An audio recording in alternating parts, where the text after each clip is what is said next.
फोड़ब अहाँ काटब घानी दोनों गोटा मिलके लारा बेटा बेटी घानी हम फोड़ब अहाँ काटब घानी हम फोड़ब अहाँ काटब घानी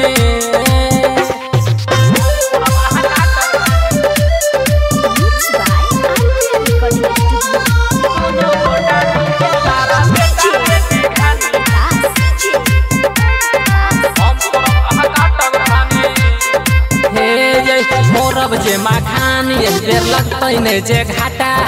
बोलतै कि यो पोरी में तो चलतै लाठी फाटा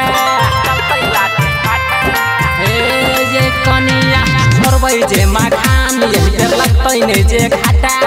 बोलतै कि यो पोरी में तो चलतै लाठी फाटा देते महादेव पैसा एक बेर किन दे सोना चानी हम परब अहाँ काटब घानी हम परब अहाँ काटब घानी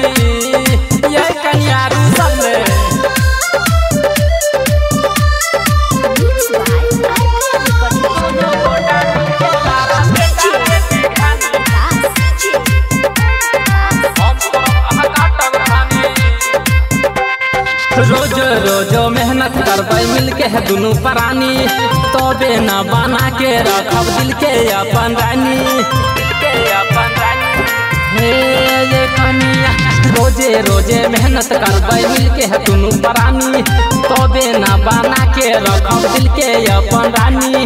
बबलू पप्पू राइटर